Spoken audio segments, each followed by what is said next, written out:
Welcome into the Inside Carolina on the Beat Live podcast. I'm your host, Tommy Ashley. We're sponsored by Johnny T-Shirt, johnnytshirt.com. Boys, it is Wednesday night, 9 p.m.-ish. I don't think we've ever started exactly on time ever, but appreciate to the loyal listeners and subscribers of the YouTube channel that are already in here. Johnny T-Shirt sponsored us. I can't do a read as great as Taylor Vippolis can. Every time I listen to Taylor do his Johnny T-Shirt read, I'm like, I'm pretty sure he recorded that and just presses play. And then I watch the video, and it's literally like you do it every time perfectly. But Johnny T-Shirt's got some cool stuff. They've got great Final Four gear going on there. Visit them if you're in town this weekend. If you want to be in Chapel Hill for the game. If you're going to New Orleans, stop by before you head out. Get your gear at Johnny T-Shirt and johnnytshirt.com. A little bit of a big game coming up on Saturday night. And Taylor, I'll come to you first simply because I listened to you and Jay Jacks and Penson's podcast from yesterday. And I could tell Theo Pinson would probably run down to New Orleans right now and suit up if he could do that. Your thoughts on how these former players are taking this matchup? Yeah, that seems to be the sentiment from everybody that, everybody wants to play Duke in the Final Four in a game of this magnitude. But I think even more the subplot of that is that these former players want to be the ones that end Coach K's career in the NCAA tournament and kind of put that final dagger in his career, just knowing his importance and his significance to the rivalry and how since his time at Duke, he's kind of built this rivalry up into what it is today.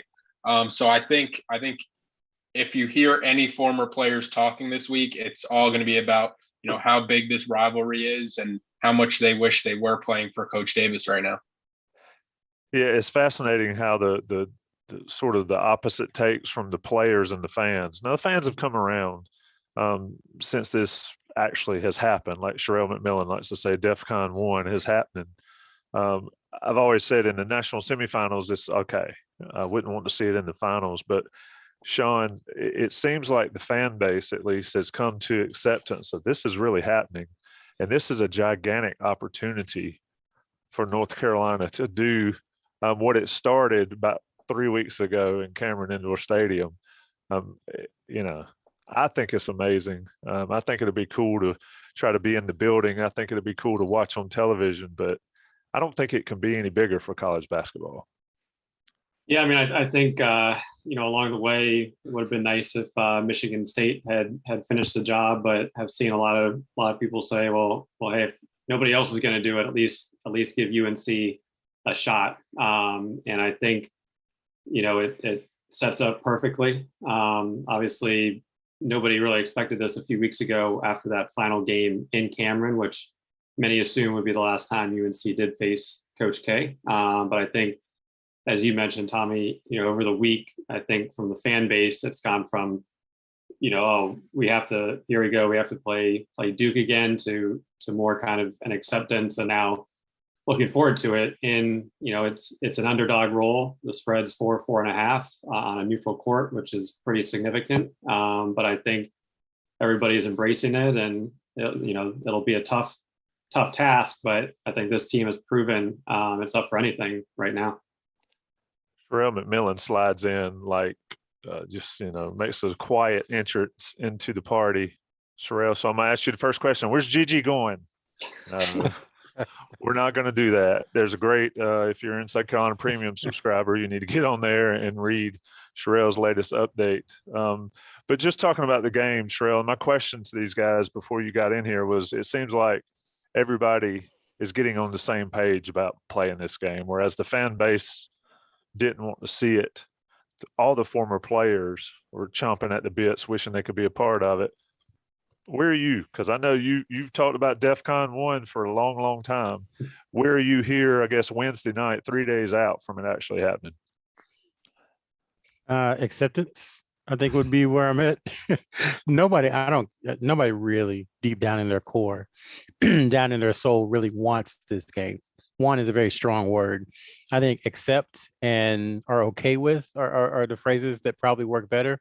But I refuse to believe that there's someone out there who's like, yes, Carolina Duke in the Final Four. Hooray. And if you're out there, like, shoot me a message, shoot somebody a message, because I don't think you exist. I don't think you're real. And then if you do say that, I still think you're lying. So that's where I'm at. Acceptance is going to happen. There's nothing we can do about it. So, embrace it and see what happens. And if your team wins, be ecstatic. If they don't, it doesn't mean that the season was wasted or that, Duke has something over UNC. It just means that UNC lost to a good team in the Final Four. So here's what I was thinking about today, and I was doing it listening to Vip's show with those guys, is everybody comes out in the Final Four like a nervous wreck, or you could tell the nerves are thick.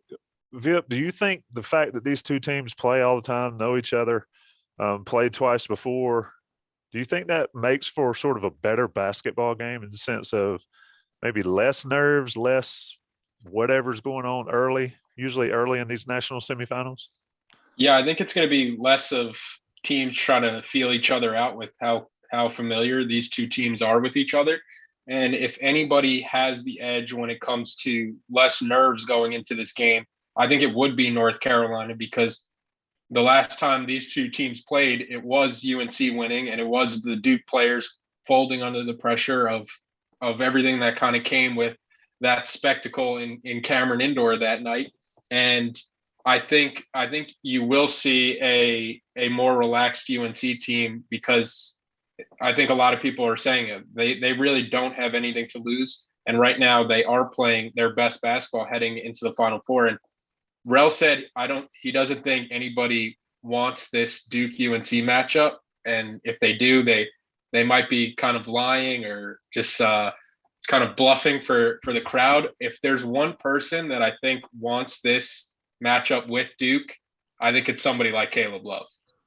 I think Caleb Love wants Duke in the Final Four and the chance to send them home. What do you think, Sherrell? I mean, the players are different, right? When I talked to Dewey post whatever that was, St. Peter's, we talked on air and then we talked off air, and to a man, their former group chat was like, yeah, that would be like the greatest thing ever. Theo said it earlier in that podcast with Vip.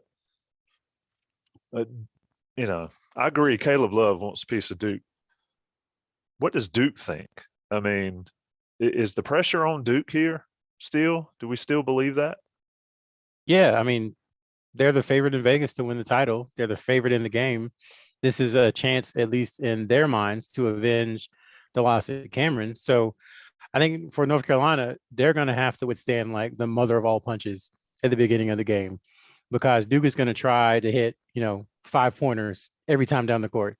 They're going to try to destroy North Carolina as quickly as possible with ferocity. And so I think Carolina just has to hang in there. I'm not saying that they can't be up, 25-21 or something, UNC, at the under 8 timeout, but they also could very well be down by 8 or 9, like they were in Cameron, at the under 12 or the under 8. And so they're just going to have to stay in it, stay around. And if they're able to do that, then the same thing that happened in Cameron, I think will happen, is that pressure gets tight when you get to the under 8 in the second half. That's when you start to really feel it, to say, man, this game could end and we could lose. So I think if you're North Carolina, you just got to withstand that first punch, because it's going to be I'm going to say the mother of all punches, but it's going to be a huge punch that Duke's going to come out with on Saturday. And I don't know if fair is the right word, but I don't think it's logical to look at the last two matchups as far as how this game is concerned.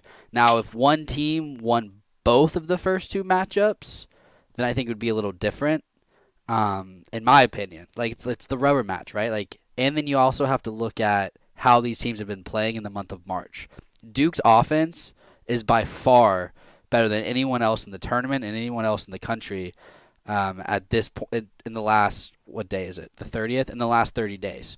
Whereas UNC, and since the first round was on the 15th, they're the only team in the tournament that's in the top 10 in offensive efficiency and top 10 in defensive efficiency. Nobody else is in both as far as tournament teams. So it's like, yes, UNC was playing really well against Duke and Cameron, and Duke's offense was still Duke's offense, but UNC has gotten even better on both fronts, and Duke's offense has turned it up to an even another level. So I think that's Terrell's point about Duke's punch early.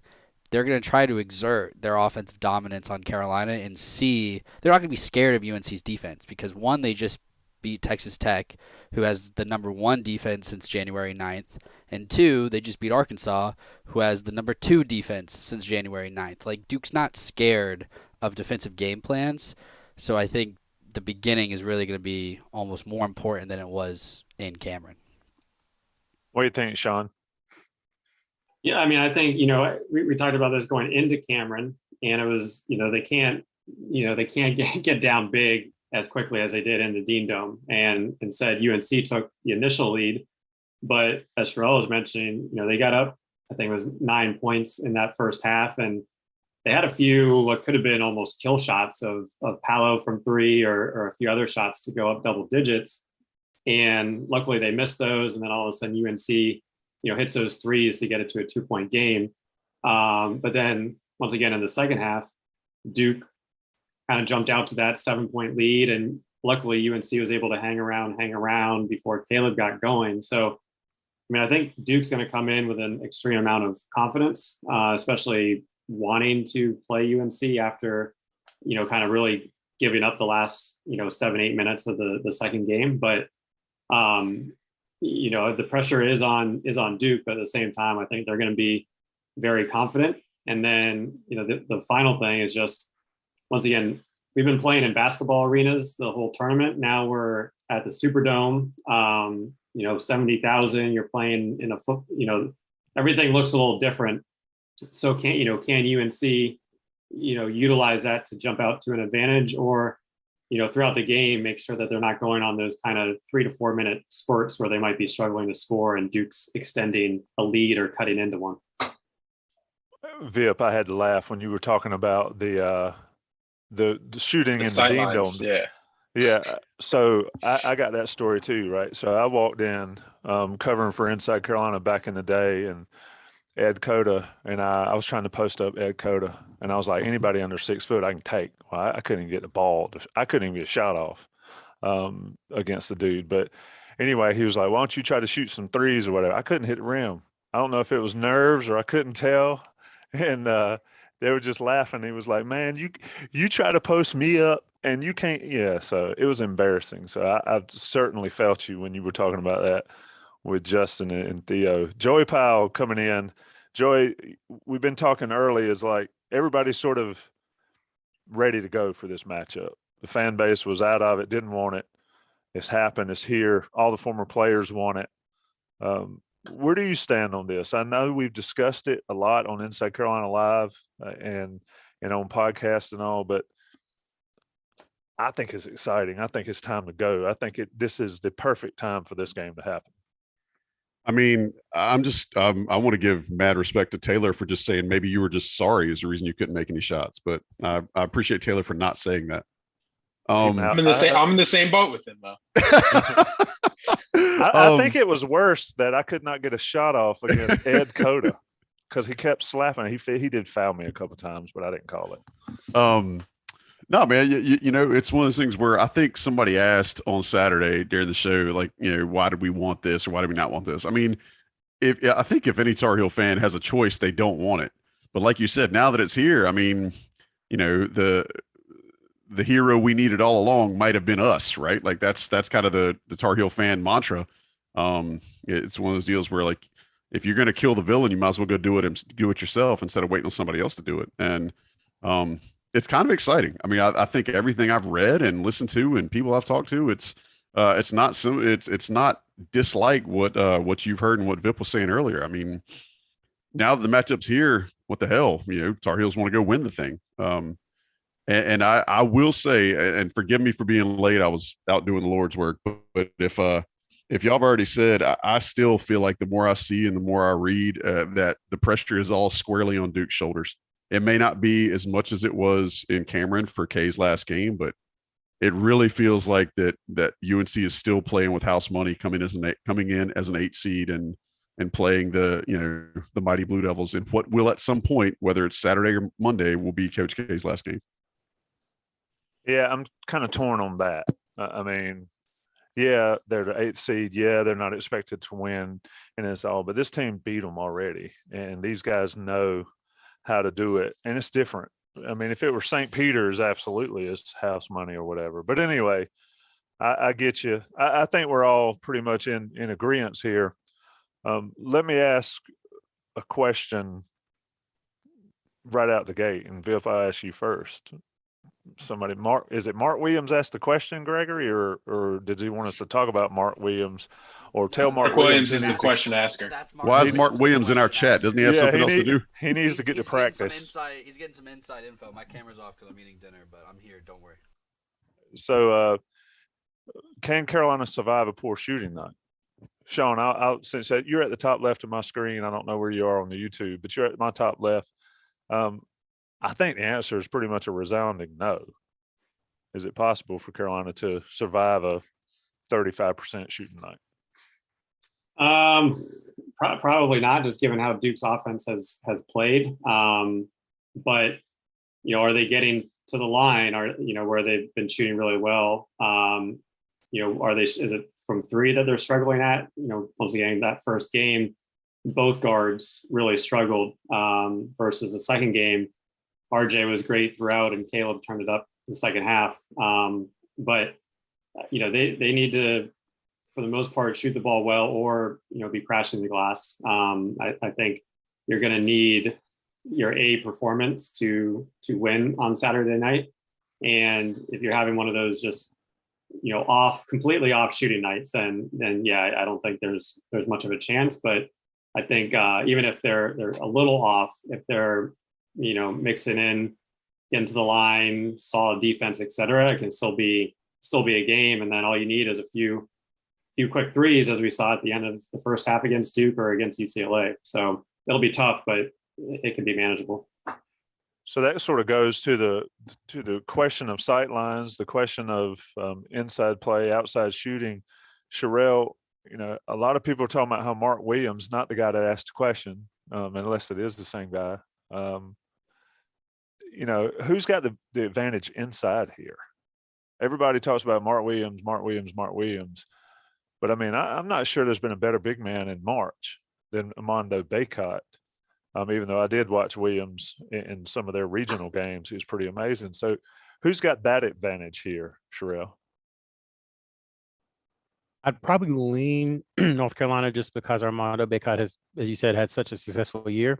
But I think Mark Williams is as important as Armando Bacot is to North Carolina to Duke to do what they like to do. And he's kind of the last line of defense. If you look at Duke's defensive efficiency numbers over the last month or so, they're not great. I'm sure Gregory can look those up for us and provide those for us, but they haven't played great defense. 192nd. And imagine if they didn't have a human eraser, standing under the basket. Just imagine what that number would be. So I think that's number one. I also think that because of how North Carolina plays, there's not much resistance outside of Mark Williams with Armando Bacot. I think Armando Bacot kind of feasted in that second half on Mark Williams and on Theo John. So if you can get him in foul trouble, you make Theo John and Paolo Banchero the primary defenders on Armando Bacot. And we've seen that Banchero doesn't particularly seem interested in bodying down low on someone like Bacot. So that's why I think Mark Williams is the most important, because against UNC, if they can get him in foul trouble, it opens everything up for Armando Bacot. Yeah, and I think when you watch Duke play from the ACC tournament to their NCAA tournament, it's easy to see why they're not that good of a defensive team. They're really not talking out there. They get caught ball watching a lot. They lose where their primary person that they're guarding is all the time on back screens and back cuts. And Williams is the guy, like Rel said, their last line of defense. And he leads the conference in blocks per game, but the amount of shots he alters isn't going to show up in the box score, but he is affecting, so many more shots than the ones that he's just getting a hand on. And then I think on the offensive end, what makes him so important for this Duke team is that when you do have somebody like Banchero, or you have somebody like Wendell Moore or Keels driving, once your last line of defense kind of steps up, he's like the perfect lob outlet. And just being that lob outlet, he gets a lot of cheap baskets for this Duke team. I'll tell you, and I think it was on our message boards, people pulling stuff from maybe one of the Duke message boards, but we're talking about Banchero playing defense, and somebody said that they need to put somebody different on Manic than Banchero, because Banchero does get lost and Manic can kill you, especially late shot clock things. So my question would be relevant to that. If Mark Williams has got Baycott, then who gets Manic for Duke in that matchup, Sherrell? I didn't think you were going to me that quick. It has to be Banchero, because I don't think you would risk putting, Wendell Moore on him, because he's got the size advantage on Moore, and then you could kind of take him down into the paint, even though Moore is a really good defender and really strong. So I think it has to be Banchero. I don't know how else they would align themselves defensively. It doesn't make much sense. You're going to try Trevor Keels on him, he's a big, strong guy, but he's 6'4.5", 6'5". So I think that has to be the matchup, unless you play Theo John a lot. But if you play Theo John a lot, then you're losing offense from somewhere.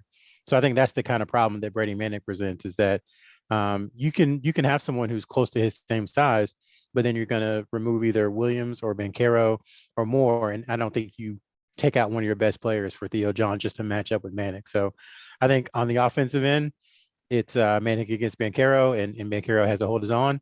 And I think Hubert Davis does the same thing he did in the second game, that you tell Brady, Godspeed, we love you, and your sacrifice will not be forgotten. And he did a pretty good job in the second game.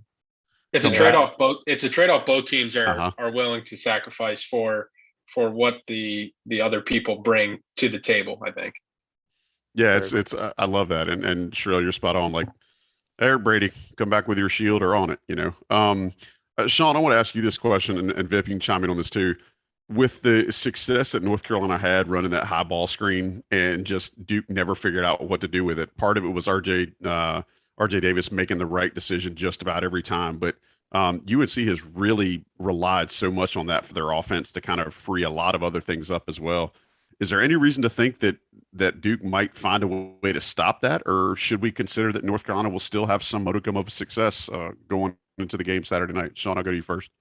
I think the advantage Duke has is they can look at that game and say, hey, this killed us. What are we going to do to combat that? Versus UNC, who did everything well. So I think Duke will definitely try harder to get through those screens where they're not just putting their big man in isolation situations. I think they're perfectly fine with that at Cameron, and RJ, to his credit, picked them apart. I think there was maybe one or two block shots that game, but we've seen it in the past few games of Duke mixing in a little bit of zone here and there. And I think they'll definitely come prepared with a few ways to try to, maybe it's even trapping to try to get the ball out of RJ or Caleb's hands. So while that did work very successfully, and I'm sure there will be some opportunities for UNC, I would fully expect Duke to, be working all week to see how they can, force UNC to go in a different direction. Vip, I'll ask you the same thing. Is there any like side action where North Carolina can actually, instead of opting to go to the pocket pass, maybe look for something on the side, kick out to the corner or something like that? Or do you think it's going to be just, keep running it and make Duke stop it? And I like Sean's call too, that, remember the great genius move that K made to go zone against Michigan State. I mean, you can't really downplay that too much, can you? Yeah, I think it's a situation for North Carolina where if what they were doing that second game isn't broken and they go to it a couple times early, Hubert Davis wouldn't have any problem running it the entire game, kind of like you saw in the second half where RJ was taking over with the middle ball screens, and the Duke team, for whatever reason, didn't have any problem not adjusting and letting it continue to beat them over and over again. And I think that point kind of goes to the next point that I wanted to make, where I think the best thing from North Carolina that we've seen over the past month is how willing to adapt and how willing to adjust his strategies Coach Davis and this staff have been. when things don't go their way. You look at a game like UCLA where they're trying to run that same middle ball screen, and UCLA's kind of packing it in. They're not really respecting Leaky in the corner. Juzang is essentially a paint defender the entire time, not even going out with Black. And UNC goes into the halftime probably lucky to be down whenever they were down with the way UCLA was shooting the ball, even though they were playing good defense.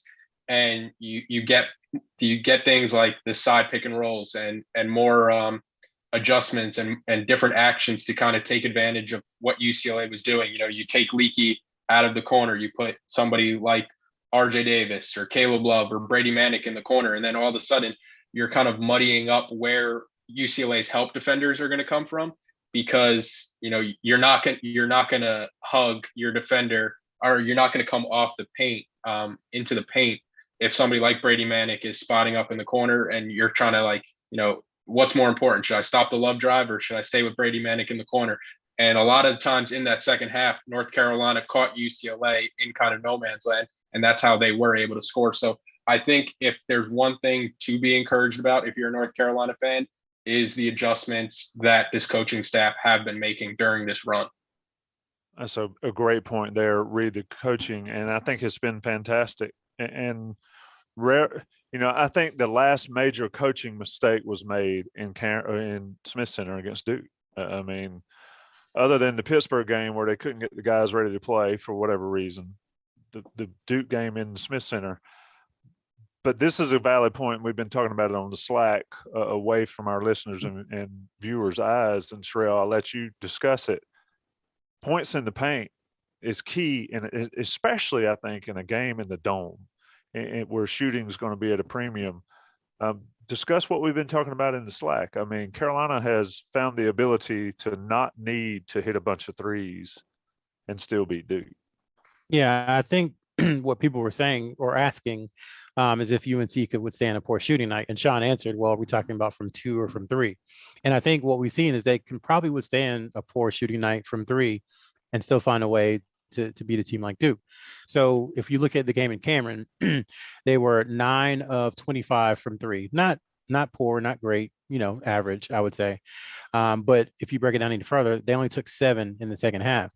And that's because, like Taylor was saying, that middle ball screen Joey mentioned, they were getting the ball in the paint almost every possession. They had 28 second half points in the paint at Cameron. For perspective, in the first game in Chapel Hill, they had 26 points in the paint for the entire game. So they really dominated that second half by driving, penetration, and kicking. And then when they did take threes, I think a lot of times they were those Manick. I think Manick hit a couple catch and shoot from the corner. So that's the kind of threes that they were taking in the second half, the ones that were built off of penetration. So all that to say, go back to the point about Mark Williams being a huge key. If you can get him out of the game, it makes all that stuff going in the paint a lot easier. And they've shown they have the ability to do that. So yes, they can withstand a poor shooting night from 3. They cannot withstand a poor shooting night from 3 and from 2. Common sense, but yeah. I think, Joey, we ask each other, you know, what's the magic number for Carolina to win in Cameron? And I think I said 45% shooting total, and I think they may have shot 47 that night. I think it's and probably what's funny, mine was rebounds. I remember that conversation. We wrapped the show with it, and mine was can they out rebound Duke by like 10 or 12 rebounds or something like that? And both of them were spot on. Yeah, go ahead. Yeah, I think these, especially in these environments, points in the paint, rebounding, all that stuff is going to be huge. And folks are asking about Roach and all those guys. We're kind of working our way out. So we're going from down low out. And that brings me to Sean to ask Leaky Black, who's he guard this game? I mean, obviously it's a mix and match when it's necessary, but who's he start on? I think it's got to be the shooter. Yeah, I think you'll see some mixing and matching when they are subbing, but I think we learned the first game and you put him on Griffin, and Griffin's been playing well. I don't think he's been shut down like he had, like he was at that one game. And he's a lights out shooter. He's big, he's strong, but he's not going to kill you off the dribble. So if you can, just force him to take tough contested shots and you can potentially, remove, one of the top options, I think that's where you got to go. And then obviously if they're subbing, Puff or Don Trezin, it changes things up. But I think for sure, Leaky on Griffin and you go from there. One side note real quick, Tommy, just because I've been thinking about it since you brought it up. I mean, could you, I think it's a little far-fetched, but could you see Griffin guarding Manic out on the floor? You put Paolo on Leaky.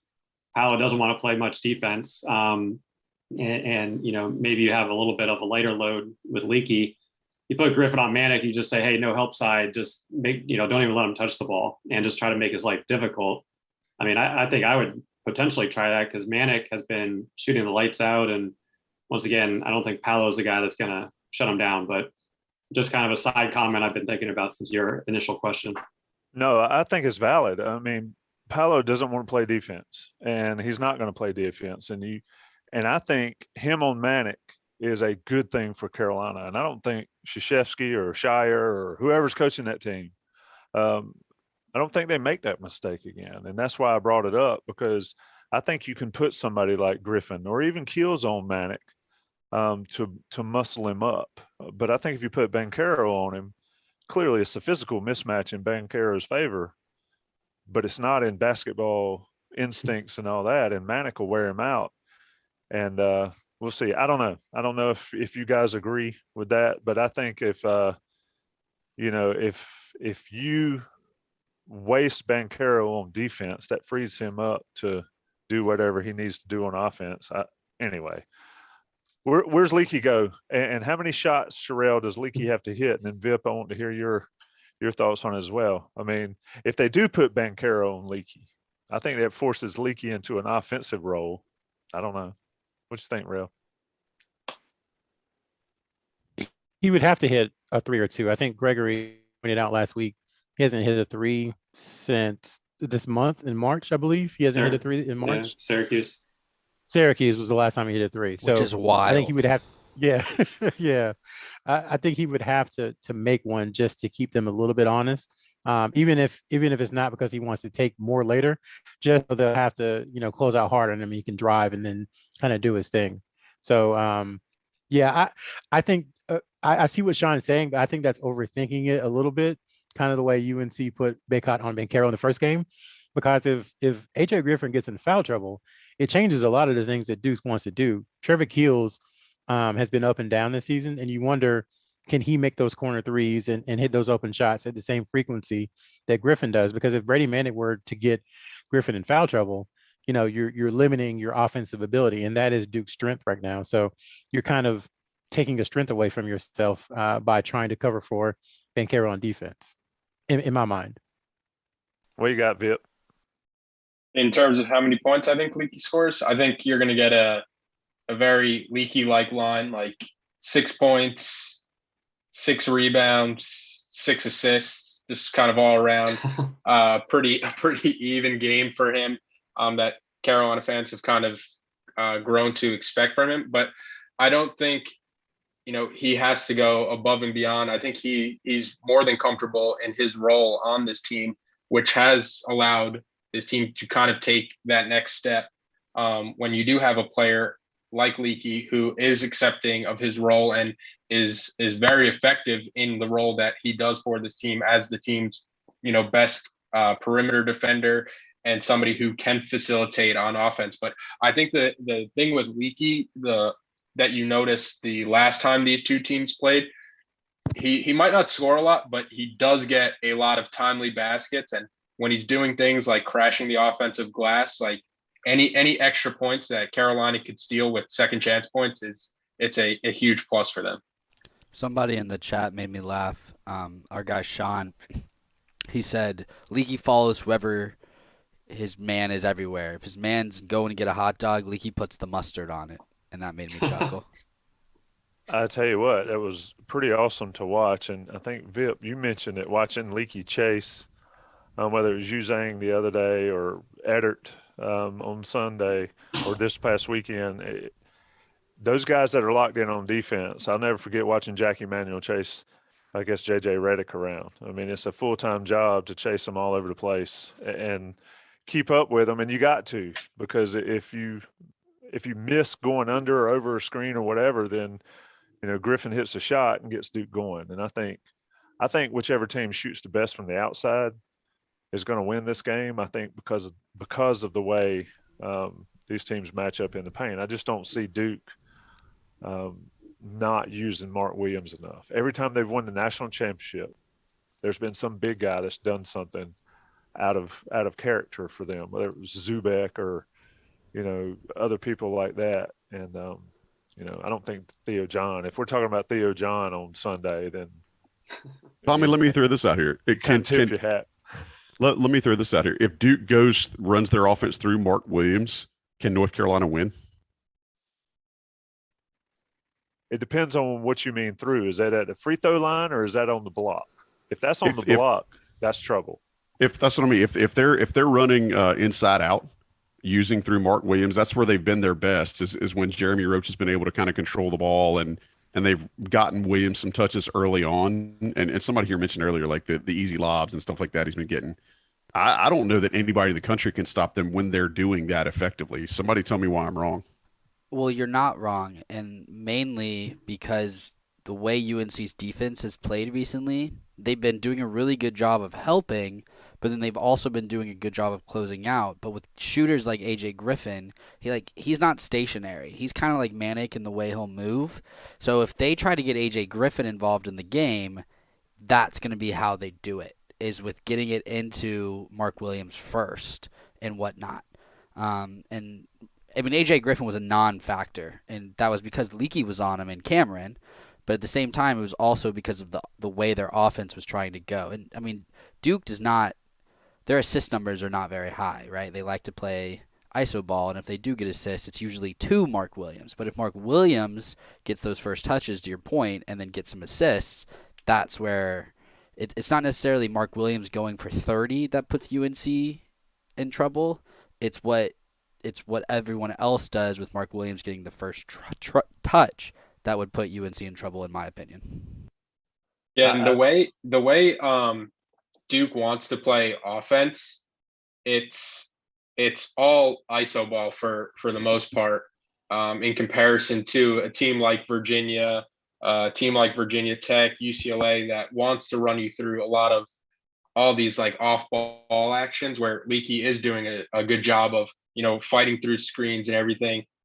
Duke is, for the most part, they're going to start in like a horns type set, get the ball to somebody like Bonchero and let him work and let him try to find lanes, or let Roach try to find lanes. And I think that kind of plays into North Carolina's hand, in the fact that North Carolina, ideally, they want to play five guys the entire game. We saw that in the second half of the UNC game.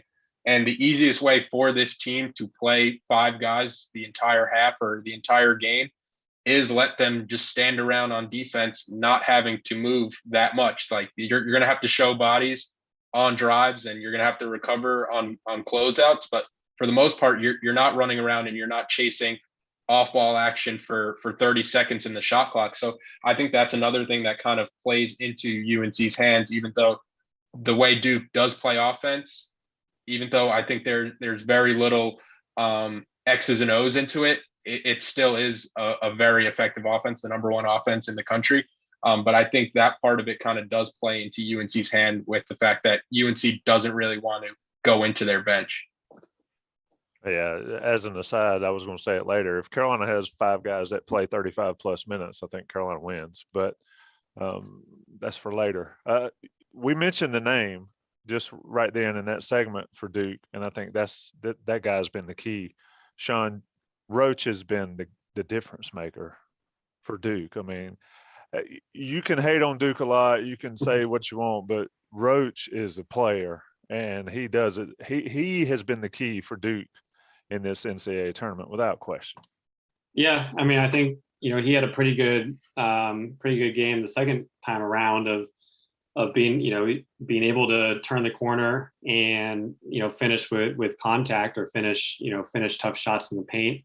And he was a guy that really struggled last year, but he's been able, once again, kind of that freshman to sophomore year jump that we've seen from the guards. And I think his came a little bit later in the season, but now he's playing kind of with that team takeover confidence. And he has been getting to the rim and kind of being able to run the show. And like right now you have him and Wendell playing at a very high level and a very efficient level. So I think once again, if you can, force one or two of those guys into just, right now they're on a high, especially coming out of San Francisco where everybody was playing well. If you can just force one or two of those guys get a little frustrated, miss some shots, I think that will go a long way versus Jeremy Roach being able to, do what he wants, get open shots, which he can knock down, and in turn kind of take some of the load off of the rest of the guys. So Vip, got two things. One, I have a Jeremy Roach question, but you saw the Slack, so I need you to do that. I need you to do it live. We need to take a break for the national guys, but I need that Johnny T-shirt famous. Don't look it up. Don't read it. Oh, I have no chance. I have no chance to read it. to just recite it off the top of my head. Folks, Johnny T-shirts our sponsor. Taylor Vippolis wants to tell you about it. We want to support the people that support us. So that's why I've got to mention our friends over at Johnny T-shirt. They have the shirts, the jerseys, the hats, you name it. They probably will have it, including the Final Four commemorative gear. They have the name, image, and likeness jerseys from the players on the current team. It's great people and great customer service since it's locally owned and operated by alumni. If you're going to be in Chapel Hill, you could visit them on Franklin Street. And if you're not going to be in Chapel Hill, you could go online at johnnytshirt.com. And don't forget, Inside Carolina premium subscribers save 10% off their orders. All right. Back there to Tom. it is. There it is. There it is. Let's take a short break. Let the national guys pay the bills. We'll be right back on the beat live. Carolina and Duke in the Final Four. We'll talk more about it after the break. We are back on the beat live. Taylor Vippolis with the excellent Johnny T-shirt read Pryor, Sean Moran, Joey Powell, Sherrell McMillan on the porch, Gregory Hall. Hey, Tommy. Yeah. Can we give a shout out to everybody's grandmama who pronounces his last name Roach? Because I know there's some people that are either in the chat or grew up in North Carolina whose grandmama said it that way, because mine certainly did. That is hilarious. Roach. I was like, what? And then I got it. Let's Vip, tell me about why you wanted to go first on Jeremy Roach. I mean, what is it? What is it, man, on Roach? I mean, I spent the past 2 years coaching high school basketball at a small school in Northern Virginia, Paul VI. Some people might have heard of it. My first year there was Jeremy's senior year. We won the state title. We lost to DeMatha and Hunter Dickinson in the WCAC final. Or just a really competitive game. Dickinson was just a little too much in the post. And then the year after that, my last year in Northern Virginia before I relocated for work, was Trevor Keels' senior year. So super familiar with both their games. I love both those guys. I love both their families. They're great guys no matter where they kind of pick to go to school.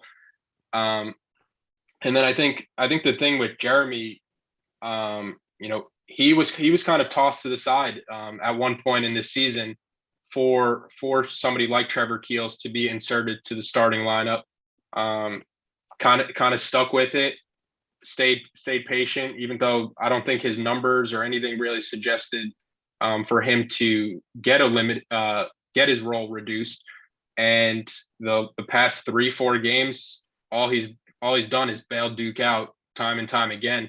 And I think when you're looking at the 5-man lineups, we've talked about how efficient North Carolina's 5-man lineup is. They were the most efficient 5-man lineup left in the tournament, playing like 916 possessions. But now the Duke 5-man lineup with Roach, so it's Bonchero, Griffin, Wendell Moore, Jeremy Roach, Mark Williams. That lineup has actually passed North Carolina in terms of efficiency, albeit it's on a third of the possessions that North Carolina's Iron 5 have kind of produced. But, he has been the difference for this Duke team over the past month and a half. At the same time, ever since like right after the North Carolina game, it seemed like they started to turn to him more in the ACC tournament. And it's just been, time after time he's bailed them out this past month, especially that Michigan State game. Yeah, I absolutely think he's their MVP, and it's funny how he was a forgotten guy. I mean, he wasn't very good last year. All the new guys come in, and then, it's tough not to like that guy because he was one of those dudes that were thrown on. He wasn't thrown on the trash heap Joey Baker style. He's close, but he got out of the trash heap. He jumped because Joey Baker was on the trash heap. That's why I couldn't throw him on it. But at any rate, I think Roach is the key to this game. So Sherrell, tell me what the key to Carolina's game is. RJ Davis, Jeremy Roach, that seems like a really, really big matchup for Carolina to win here. He's a tough cover for RJ Davis. He's got a size advantage on him. And I think he's just as quick. So even in the second half of the game in Cameron, it was kind of Roach when things were going bad. He was really the only one able to consistently score for Duke. I mean, he got in the paint past Davis several times for kind of easy layups. And we're talking about how North Carolina's strategy should be to try to contain Banchero as much as possible, but he get hit and then try to make sure that no one else goes off. That's kind of the recipe for North Carolina to win.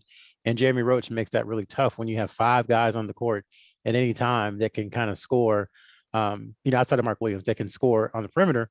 It's really tough cover defensively because if he gets a couple of steps, you've got capable shooters all around the court. I think Banchero hitting his threes really has, to me, it's what's taken Duke kind of to that next level.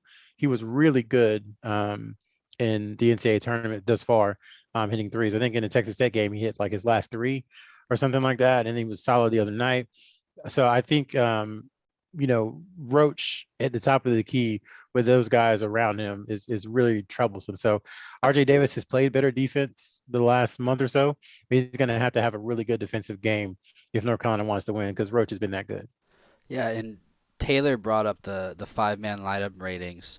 You look at the lineups and everything, and UNC's obviously it's just their starting 5 that's even close to the top of the country in metrics and things like that. Duke's got 2, which I think is interesting. Now, one of which is the starting 5 of Roach, AJ Griffin, Wendell Moore, Banchero, and Mark Williams. That lineup is 129 offensive efficiency, but 91 defensively. UNC's is 119 and 81. So it's a much better defensive unit. But Duke's defensive unit is kind of where I think is interesting here, and something that I know we talked about earlier with Mark Williams versus Theo John. But this lineup of Roach, Wendell Moore, Trevor Keels, Banchero, and Theo John, so a little smaller, but that defensive unit, is 77.9 on defensive efficiency. So 14 points per 100 possession different.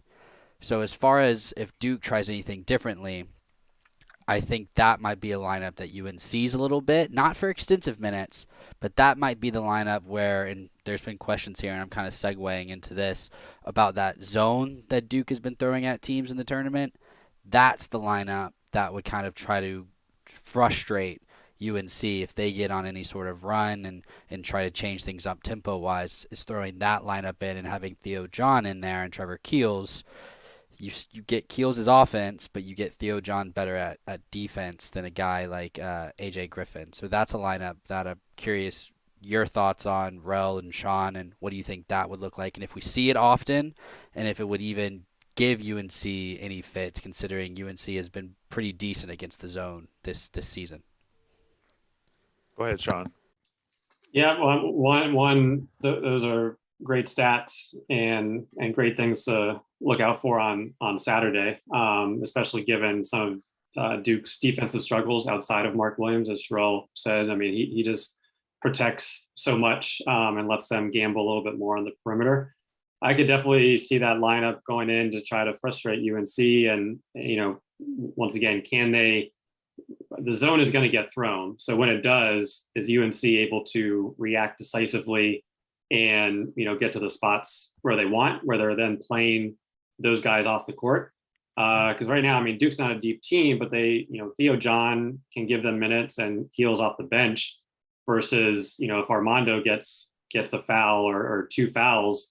Even the second game, the whole focus was on him not getting into foul trouble.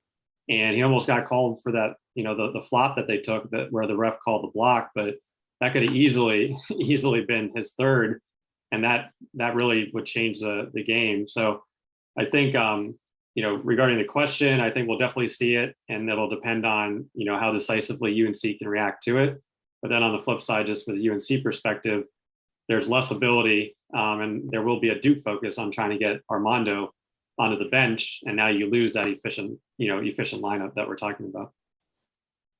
Sherrell, where are you on this? I see y'all slacking stats. I just think the more Theo John plays, the better for Carolina. But I could be wrong. Maybe the numbers tell me I might be. Yeah, it is limited. It is a smaller sample size, so that's part of it. But yeah, if I were UNC and Mark Williams isn't on the court, I would consider myself blessed, honestly, because you have the best low post scorer, arguably in the country, in Armando Bacot, and you take out the ACC Defensive Player of the Year, one of the best shooters in the country, to put in a guy who's smaller. He's strong. He's built like a defensive end, but who's smaller than Bacot. To me, that just doesn't make a ton of sense. Maybe Duke will try it, and maybe it's because they're going to go zone, as Gregory said. But if he's in there instead of Williams, I think Carolina will feel good. This might be too much of a segue, but I think one of the things that we've noticed from this Tar Heel team is that Hubert has been really want to use the guys that he feels like match up best off his bench. Whereas for Roy Williams forever, it was, you knew what his rotation was, you knew who was coming in. You could almost say what point in the game they were going to come in, based on the clock. But Hubert's very much more based on feel and matchups. I want to throw out to all of you guys, who are we most likely to see first off the bench this week? Puff Johnson has played really well. Dontrez Styles has played really well. And both of those guys have acquitted themselves well, but they bring different skill sets to the game. So whoever wants to go first, take that one. I'm curious to see who y'all think is going to be the first guy called off the bench. I think it depends on who, if anybody, gets in foul trouble first.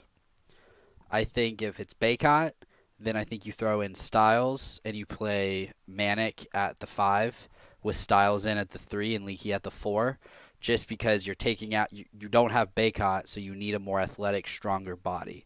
Now, if it's a guy like Leaky who maybe gets 2 touch fouls, then you throw in Puff, who's almost like mini Leaky with the way that he uses his hands and moves his feet and things like that. And I think that's kind of what we have seen Hubert do, is really just depending on matchups. And that's why Puff didn't really play that much against Baylor, because they needed a bigger, more athletic body in Dontrez and Justin, right? But then Puff came in against UCLA because they needed more lateral quickness. So that's, to answer your question, I think it really depends, but that's what I would go with based on situations. Now, if it's a guard that gets in foul trouble first, I have no idea who's the first off the bench.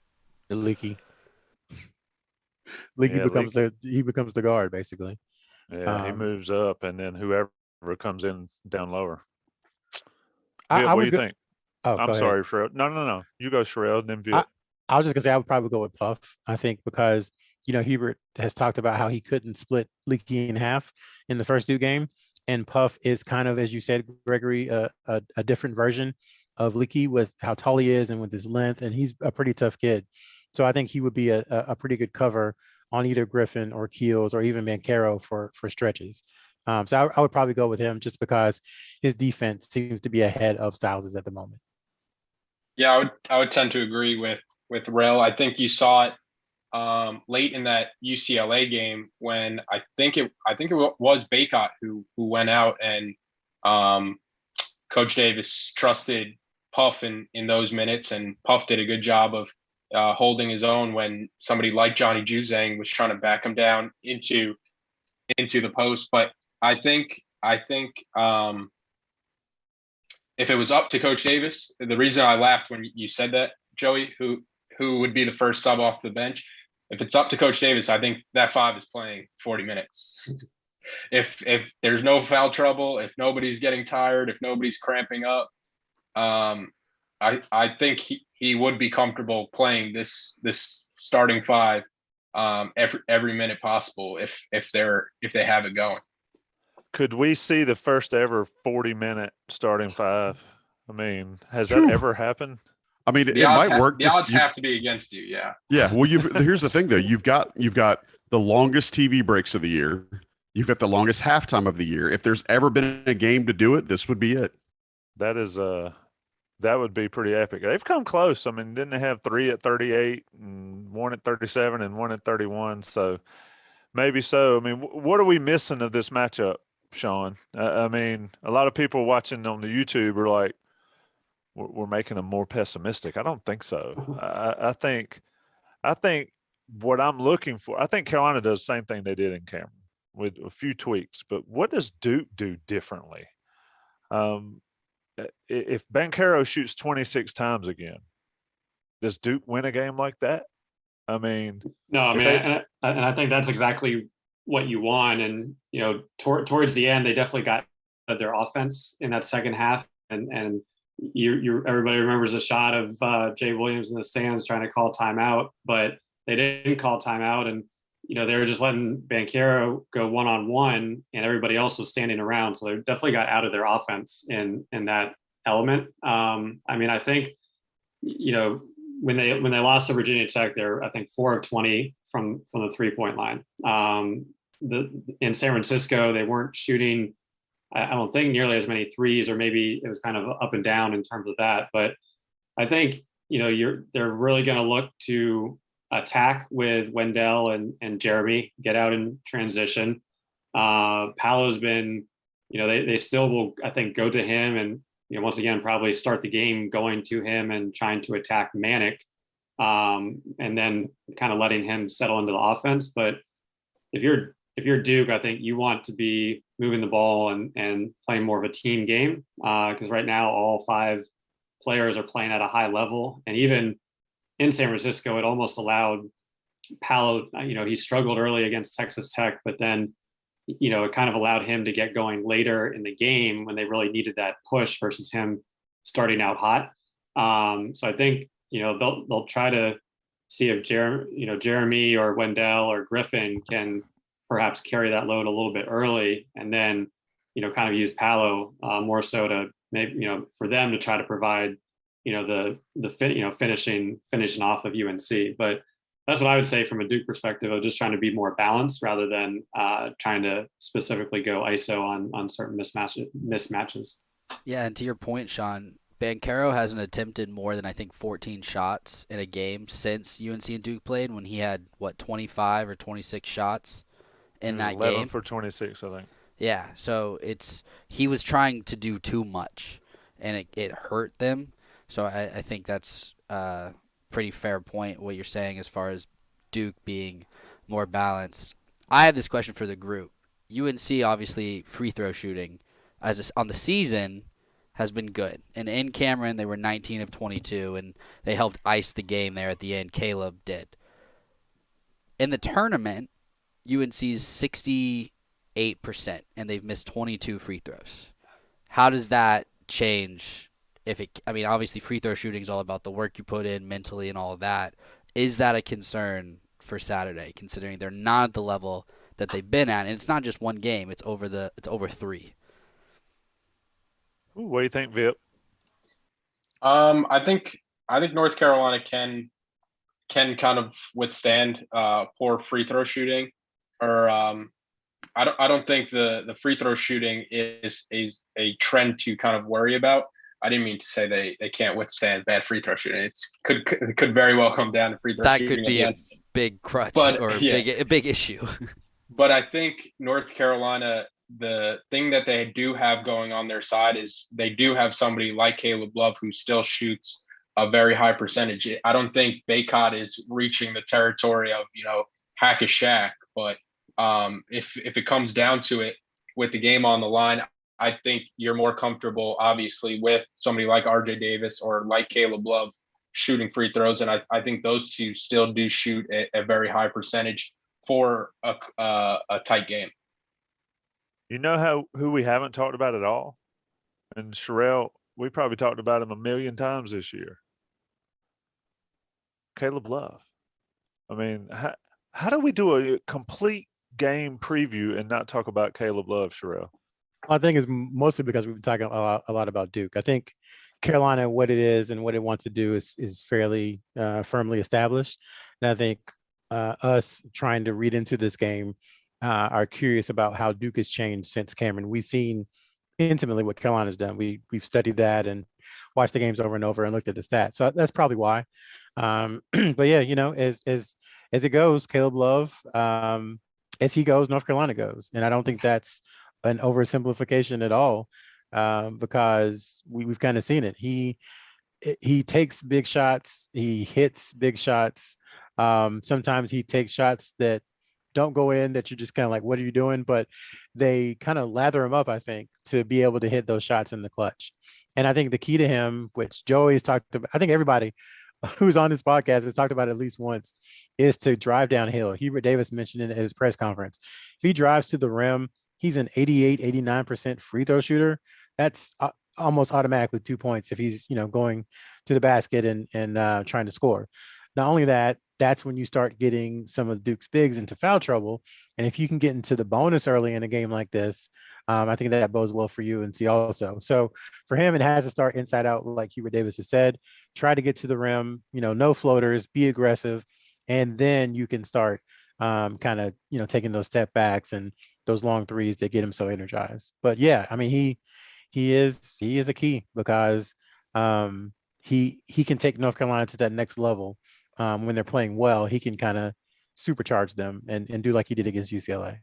And he was really the one that got them back. I mean, you look at a stat wise from that second game, and it's not great efficient wise, but I mean, he was the one making those plays when they were down 7 in terms of, you know, getting into the paint, making some great passes, then hitting the big threes and the, you know, even the pull up shots. So I think, yeah, you know, you can't have both guards playing poorly like the first game, but to win this one, you need them both playing at a high level. And for Caleb, you know, I think that is getting downhill, you know, being ready to pass the ball to teammates, which we've seen him do a lot lately.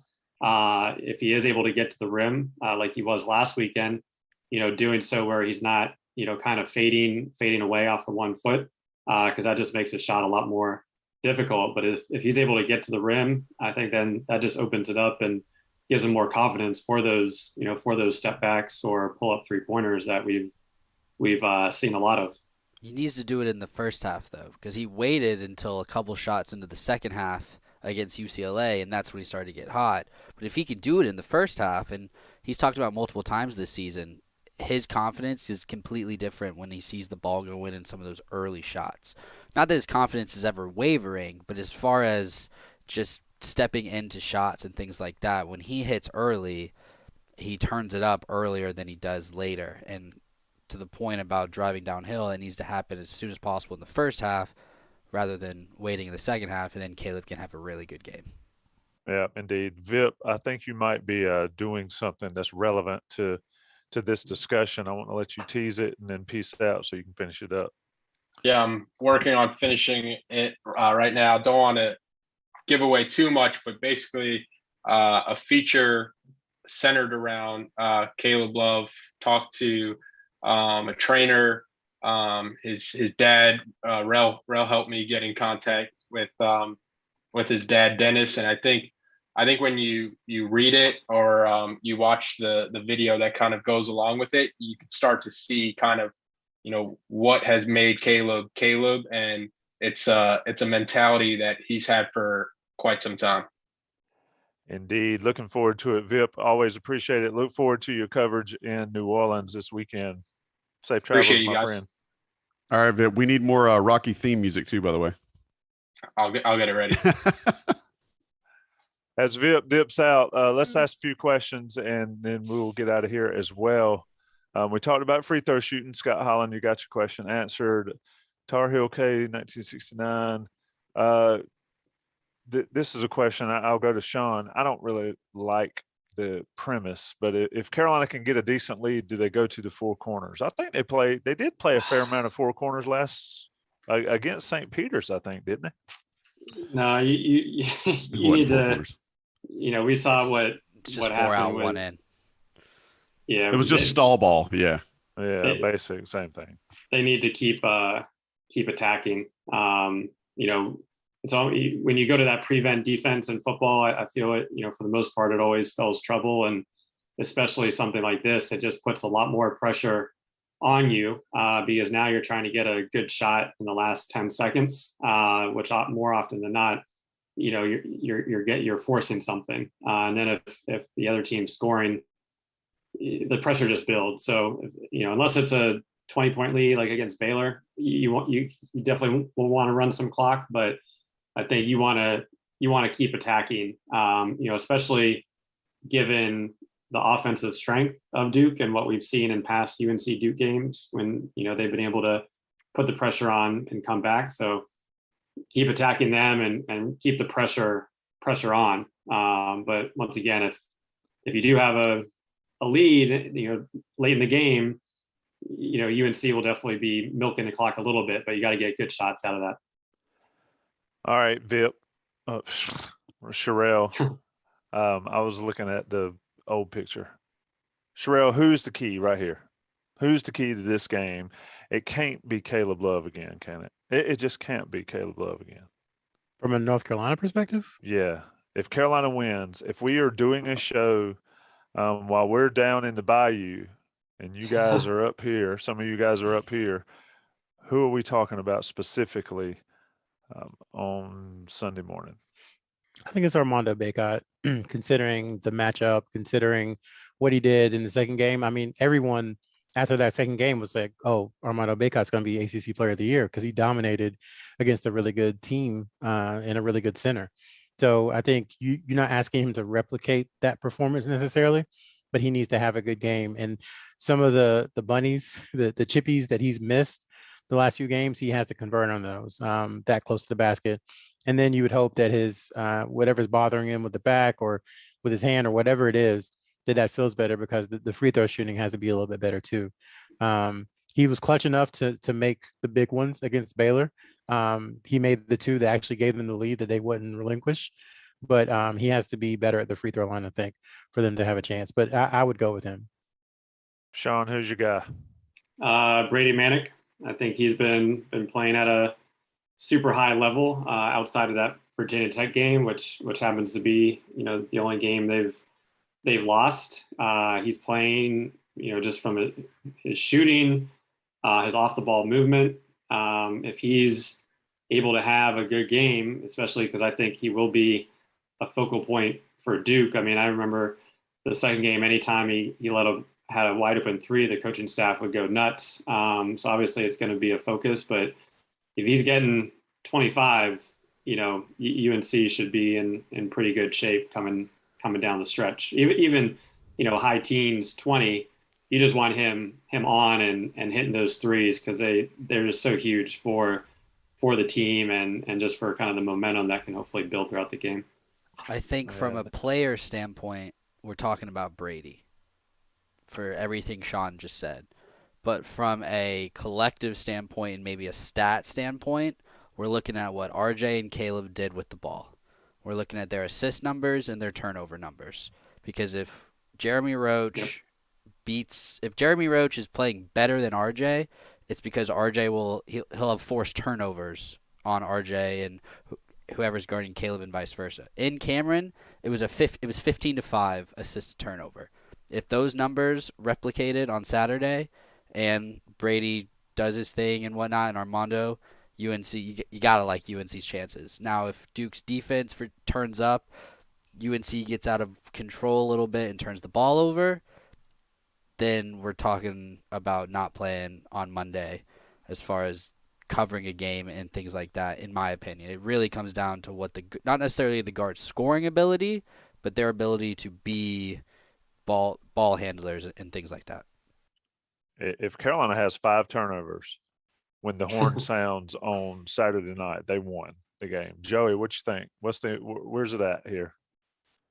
I think it's Armando, and I'm saying Armando because that means he stayed on the floor And I think that as long as he's on the floor, I think that plays in North Carolina's hands because it opens up the perimeter, and it's also making Duke guard the interior. I just, we said it earlier a couple of times that if Theo John's on the floor, that's better for North Carolina. And I'm a guy who's confessed all the way back to last year when he was with Marquette. I like Theo John. He's a goon. I think there's value in his game. I don't know that he's a nice person, but I love his game. But I think having success in the paint for North Carolina via Armando Bacot is a big indicator as to how good the night's going to go. I agree with that. I think if Armando's stat line includes 30 plus minutes, then I think Carolina's won the game. I think he's that important. But I do think that Caleb Love needs to get off early. And Gregory, you made the point. He needs to get to the basket early for him to get going before it's too late. Or, the second half, Caleb is putting stress on games. In a game this big, I think Duke can get rolling where Carolina can't come back. All right, let me flip Tommy, it. Yeah. Before you go there, is there? I want to ask everybody, like, what's the threshold that North Carolina needs to get to as far as scoring goes? What's the magic number that North Carolina should feel comfortable with? 80. 70, 75. What do you think, Sherrell? Yeah, I was going to split the difference. I think like 73, 74, considering this is a Final Four game. Everything's magnified. Everything's more intense. Everybody's a little more nervous. That's fair. So it could just be an offensive explosion, but I would expect a game in the mid 70s. So to flip the script, Sean, if we are talking about the end of the season on Sunday morning, who did it for Duke? Who's Duke's guy? Well, I think it's two things. It's what Gregory was talking about with the assists and turnovers, because how important the guards are to UNC. But for Duke, I think you're looking at all five guys with offensive ratings, 110 plus. You're looking at Wendell and Jeremy shooting 50% or above, and you're looking at a double-double from Mark Williams and a Duke team that shot, 40%, if not better, from three. I think if it's one guy having a great game, I think that's manageable. But if it's all those guys clicking, I think, and you look at the box score at the end, you might see Griffin with kind of in that 10 to 20 point range, 10 to 12 for Roach and Wendell, 18 for Griffin, 18 for Paolo, and 15 for Williams. That'll be tough, but it's not last weekend. It's a new weekend, and Duke's got to play as well as they were playing last week once again. Yeah, we haven't even talked about Wendell Moore at all either. So let me jump in. For karma purposes, everybody has talked about a Duke player they like, so I want to make sure that we're balancing the universe. I really like Wendell Moore's game. I've been a fan of his since he was a freshman in high school. Just a really good glue guy. He can handle the ball. He's improved his shooting. Great size, good defender. Vip loves Roach and Keels. Joey said he loves Theo John. So I just want to make sure that we're all sharing the love on here to balance things out and to make sure karma's correct. How about the relationships? I was going there. At one point, Wendell Moore was the best player on Duke's team. And that blew my mind because, Sherrell and Sean and I have talked at points prior to this year. Like, there was a point where if Wendell Moore was taking jump shots, that was good for Duke's opponents. And now it's turned into where he's, like you said, Tommy, at times and for a majority of the season, he's been the best player on the floor for them. Wendell Moore also was that close to being a Carolina commitment. See, why you got to bring up old stuff, man? Some would say he was a Carolina commitment, but that's another story for another day. How about the relationships between the players on each team? It's remarkable. It's deep. Yeah, Armando was like, yeah, that's the Jeremy Roach that I played against in middle school. And I was like, what? It's insane. So you got Roach and Keels, who were high school teammates. You've got Roach and Armando, who were AAU teammates. Then you have Griffin and Davis, who were high school teammates. And then you have Williams following Bacot at IMG after Bacot went to UNC. And Leakey and So- Wendell, right? And Leakey and Wendell won a championship at Cox Mill in Concord. So yeah, and they all both play for CP3 as well. So there's a lot of familiarity between all these guys. And don't forget, Paulo Banchero's first official visit was not to Duke; it was to North Carolina. So he's familiar with North Carolina too, because Roy Williams recruited him very, very hard. And at one point, they thought they were going to have the super team of Cade Cunningham, Zaire Williams, and Paulo You're Banchero. killing Why you- people. why you are gotta do killing this? people, No, I'm just saying. You This is the shared history of all these guys. They all Walking know into each other. somebody's wedding and throwing a Molotov cocktail at This the is bride. like Caleb this is visited like Duke, Man didn't in he? the Hightower podcast. Well, Caleb probably would be at Duke if it wasn't for Jeremy Roach. So there's that too. Jeremy Roach committed first to Duke, and then Caleb reassessed things, got the offer from Carolina, and eventually picked UNC. So there's all kinds of stuff between these guys. It's always been fascinating. I remember when I was at Carolina, the Duke guys would always come to Chapel Hill to hang out. I don't know if they do that as much anymore, but there's some Antonio Lang stories out there for sure. In Chapel Hill. Duke's players aren't in Durham long enough to find out how to get to Chapel Yeah, Hill. really. It's semesterhood. Antonio Anyway. Lang is a very deep cut. You're gonna start talking about Robert Brickey next, and we're gonna have a really good Hey, conversation. don't you besmirch the good damn name of Fayetteville, North Carolina. I've got a Robert Brickey story, but it was more about him destroying my hometown high school team back in the day. So that was quite ugly. Anything this left got on old. the We got Sherrell? old real quick. I know you need to. We need to have a podcast talking about all the old guys we used to see play and talk about. I mean, I can talk about Tyler Hansbrough when I used to see him play. He's an When old you're guy. a baby. Yeah, when you're a baby. yeah, when you were like growing up, like who did you look up to when you were little, Tyler? Anyway, Sean May was like the first guy I ever actually recognized was good at basketball. I just remember. Well, that's too much. That's for off the air I'm- podcast. I want to ask that. Who's the first? See, he broke up on. Yeah. He went up the sideboard. You say that Oh, my again. bad. Say that again, Ralph. Who's the first player you remember from Carolina basketball? I'm curious. Just like the first guy you remember, like, oh, he's a Carolina basketball player. Talking you to me? said you said Sean. May. Yeah. Yeah, you said Sean May. Sean I'm May. talking about everybody. Just Yeah, Sean very May's my serious real answer. quick. Joey. Probably would have been somebody in that like Kenny Smith time frame, maybe before that. But yeah, around there. Sean.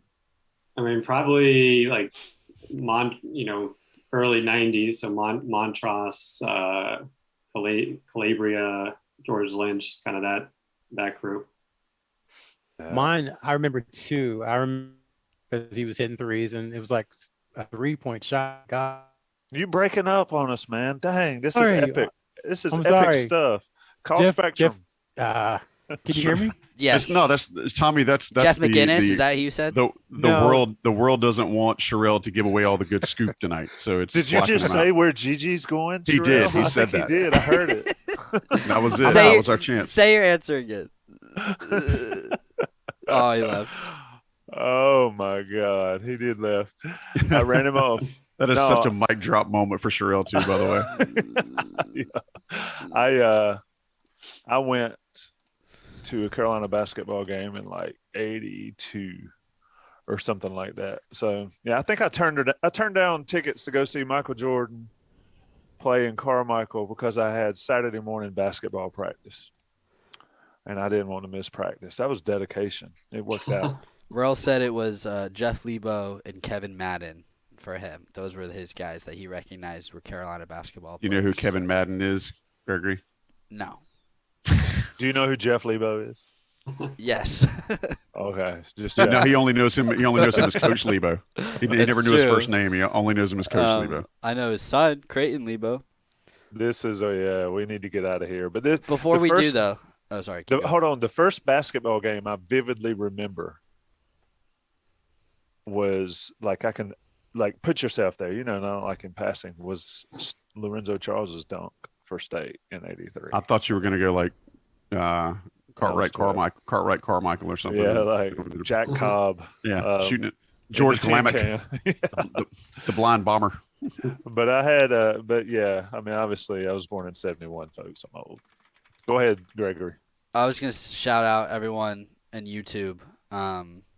We've had over 400 for the majority of this show, and this whole been literally 26 days ago. I was begging everyone to subscribe for 10,000 subscribers, and we're over 12,000 now, and we're on our way to 13,000. So if you're watching this, 75% of you watching are not subscribed to this YouTube channel. So click that button. Turn it. If you subscribe, it turns gray. Yeah. Turn it from red to gray. Ring the button. I got a notification at 8:30 that we are going to be going live in 30 minutes. So there's no excuse not to be here. You'll always know when we're live and things like that. So all y'all that subscribed, all those people time. that subscribed over the last 3 weeks saved Gregory's job. Right. So thank y'all for doing that.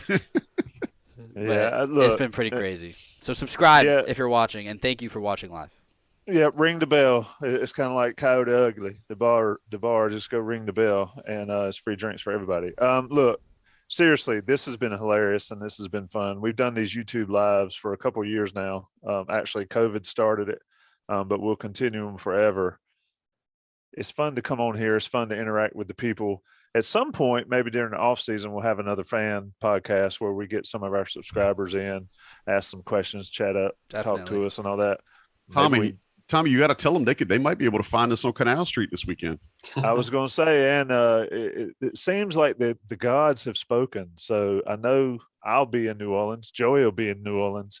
Gregory will be in New Orleans. Sean, you going to stay back? Hold up the fort? It's not looking probable out this way, but you never know.